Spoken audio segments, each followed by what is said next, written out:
ഒരു ദിവസം രാത്രി ഞങ്ങളിങ്ങനെ ഫുഡ് കഴിച്ചുകൊണ്ടിരിക്കുകയായിരുന്നു. പെട്ടെന്ന് ഉമ്മ ചോദിച്ചു, ഞാൻ മരിച്ചു പോയാലേ നിങ്ങളെന്താ ചെയ്യുക? ഞാനും അനിയനും ചിരിച്ചുകൊണ്ട് പറഞ്ഞു, 40 ഫ്ലെക്സ് ഒട്ടിച്ച് നാട്ടുകാർക്ക് ബിരിയാണി തന്നെ കൊടുക്കും. ഉമ്മ ചിരിച്ചു. അന്ന് രാത്രി ഞാൻ കിടക്കുമ്പോൾ ഞാൻ ശരിക്കും ആലോചിച്ചു പോയി, ഉമ്മ മരിച്ചു പോയാലേ ഞാനെന്താ ചെയ്യുക? നമ്മളെന്താ ചെയ്യുക? ഈ ലോകത്ത് തന്നെ നമുക്ക് കിട്ടാവുന്നതിൽ വെച്ച് ഏറ്റവും വലിയ സൗഭാഗ്യത്തിന് പറയുന്ന പേരാണ് ഉമ്മ എന്നുള്ളത്. ഉമ്മ എന്ന് നീട്ടി വിളിക്കുമ്പോൾ നീ കുറച്ചു നേരം പോയി വാപ്പാനെ വിളിക്കട്ടോ എന്ന് പറയാൻ അവിടെ അങ്ങനെ ഒരാളില്ല എന്നുണ്ടെങ്കിൽ ഇങ്ങനെ പറയുന്നത് കേട്ടിട്ടുണ്ട്. ചിലരുടെയൊക്കെ വില നമുക്ക് മനസ്സിലാവണമെന്നുണ്ടെങ്കിൽ അവർ നമ്മളടിയിൽ നിന്ന് അങ്ങോട്ട് ഇല്ലാതായി പോകേണ്ടി വരും. ഉമ്മ ഇല്ലാത്തവരോട് പോയി ചോദിക്കണം, ഉമ്മയുടെ വില എന്താണെന്ന് അവർക്കേ അറിയൂ.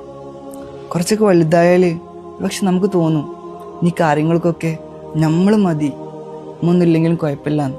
പക്ഷേ നല്ല പ്രായമായിട്ടും 6 മാസം രോഗിയായി കിടന്ന് വല്യമ്മ മരിക്കുമ്പോൾ മയ്യത്ത് നിസ്കാരത്തിൽ പാപ്പാൻ്റെ തൊണ്ട ഇടറിയതും കബറടക്കുമ്പോൾ ചെറിയ കുട്ടികളെ പോലെ പൊട്ടിക്കരഞ്ഞതും എനിക്ക് ഇന്നും ഓർമ്മയുണ്ട്. മുഹമ്മദ് അബ്ബാസിൻ്റെ ഒരു വാക്കുണ്ട്, ഉമ്മയില്ലായ്മ അതൊരു ജീവിതാവസ്ഥയാണ്, സ്നേഹമില്ലായ്മ പോൽ ജീവനില്ലായ്മ പോൽ എന്തോ ഒന്ന്. Happy mother's day.